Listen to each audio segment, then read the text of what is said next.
ঠান্ডা করে রাখা জলটাও দিয়ে দিচ্ছি। রাধে রাধে বন্ধুরা, এই গরমে বাজারে প্রচুর পরিমাণে কাঁচা আম দেখা যাচ্ছে। আর কিছুদিন পরেই কাঁচা আম উঠে গিয়ে পাকা আম বাজারে চলে আসবে। এটাই সঠিক সময় কাঁচা আম আমরা কিভাবে সারা বছর সংরক্ষণ করতে পারবো। আজ আমি আপনাদের সাথে শেয়ার করব কাঁচা আম সারা বছর কিভাবে সংরক্ষণ করব। পুরো ভিডিওটি দেখতে থাকুন, আশা রাখছি আপনাদের অনেক ভালো লাগবে।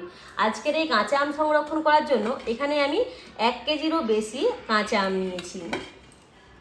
এখানে একটা পাত্রে বেশ অনেকটাই পরিষ্কার জল নিয়েছি। আমগুলো খুব ভালোভাবে ধুয়ে নেব।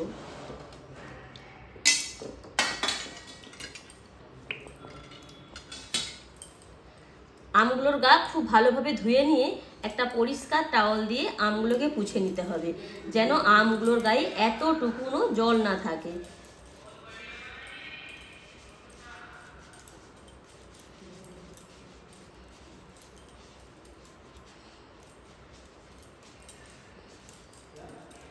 দেখুন আমগুলো কিন্তু খুব ভালোভাবে আমি পুছে নিয়েছি, এতটুকু আমের গায়ে কিন্তু জল নেই।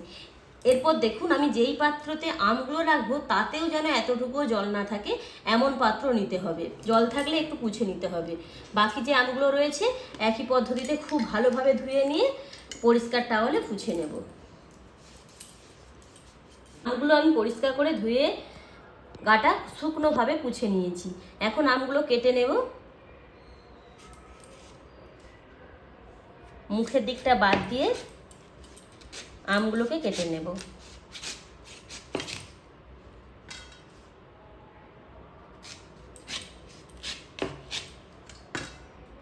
কোনো রকম ওপরের খোসা আমরা ছাড়াবো না।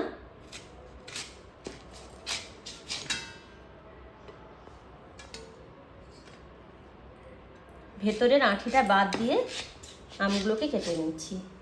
যদি আমের ভেতরে এরকম কোনো নোংরা থাকে সেক্ষেত্রে টাওয়ালটা দিয়ে পুছে দিতে হবে, কোনোভাবে ধুয়ে নেওয়া যাবে না। আবারও বলছি বন্ধুরা, আমটা যদি আপনারা 1 বছর সংরক্ষণ করে রাখতে চান সেক্ষেত্রে আমটাতে একটুও জল ব্যবহার করবে না, তাহলে কিন্তু আমটা সারা বছর আপনারা সংরক্ষণ করে রাখতে পারবেন না।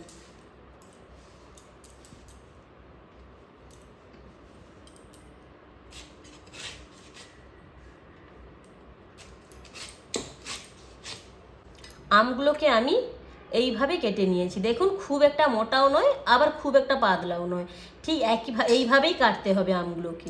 এই একইভাবে আমি প্রত্যেকটা আম কেটে নেব। খোসা কিন্তু একদমই ছাড়াবো না আমগুলোকে।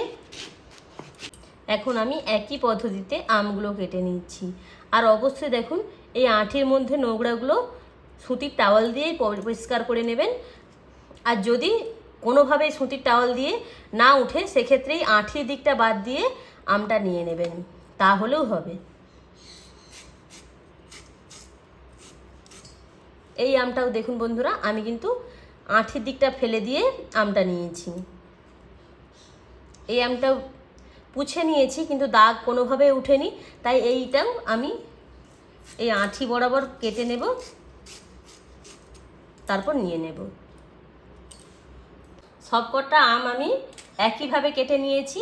এবার এই আমগুলো এক্সট্রা যে জলটা রয়েছে পাখার হাওয়াতে আমি 10 মিনিটের মতন সেই জলটাকে শুকিয়ে নেব।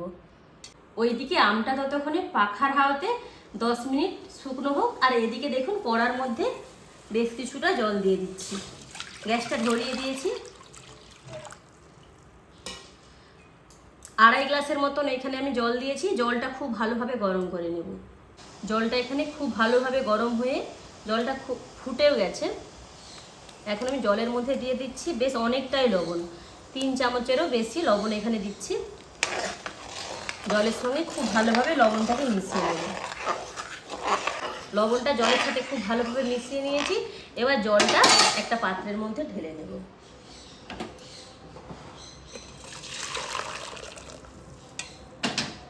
একটা পাত্রের মধ্যে জলটা ঢেলে নিয়ে 4টের মতন কাঁচা লঙ্কা দিয়ে দেবো। এবার জলটা পুরোপুরিভাবে আমরা ঠান্ডা করে নেব। এদিকে জলটা আমার পুরোপুরিভাবে ঠান্ডা হয়ে গেছে। আর এদিকে আমের গায়ে যে এক্সট্রা জলটা ছিল সেটা খুব ভালোভাবে শুকনো হয়ে গেছে।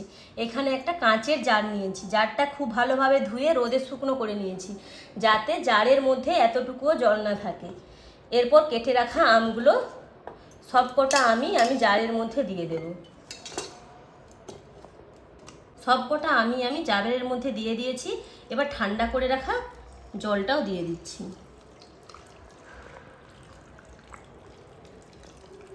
সব জলটাই দিয়ে দেব।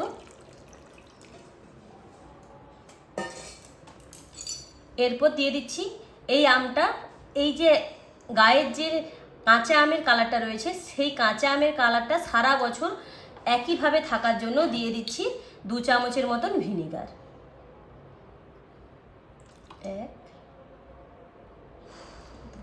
2 চামচের মতন ভিনিগার এখানে দিয়ে দিলাম। এরপর এর মধ্যে আমি 1 চামচের মতন হলুদ সর্ষে দিয়েছি। যখন সর্ষেটা দিই তখন ভিডিওটা করতে আমার খেয়াল ছিল না, ভিডিওটি অন করা হয়নি, তাই খুব ভালোভাবে আপনাদেরকে দেখানো হয়নি। এখানে আমি 1 চামচের মতন হলুদ সর্ষেও দিয়েছি। এরপর আমি ঢাকনাটা লাগিয়ে নিচ্ছি। এখন এই আমটা আমরা কোনোভাবেই রোদে দেব না। এই কাঁচের বয়ামটা আমরা হয় ফ্রিজে রেখে দেবো, তাছাড়া ফ্রিজে না রাখলেও আপনারা বাড়ির যে কোনো ঠান্ডা জায়গায় রেখে সারা বছর এই কাঁচা আমগুলোকে আপনারা সারা বছর সংরক্ষণ করতে পারবেন এই একই পদ্ধতিতে। এই রকমভাবে কাঁচা আম যদি আপনারা সারা বছরের জন্য সংরক্ষণ করে রেখে দেন, তাহলে আপনাদের যখন মনে হবে টক ডাল বানিয়ে খেতে পারবেন, এমনকি মাছের গায়ে আম দিয়েও খেতে পারবেন। দারুণ সুস্বাদু খেতে লাগবে প্রত্যেকটা রেসিপি। আজকের এই কাঁচা আম সংরক্ষণ আপনাদের কেমন লেগেছে কমেন্টে জানাবেন। আর যদি ভালো লাগে লাইক শেয়ার সাবস্ক্রাইব করে আমাদের পাশে থাকবেন। ভিডিওটি এখানেই শেষ করলাম, ফিরছি এক নতুন রেসিপি নিয়ে। রাধে রাধে।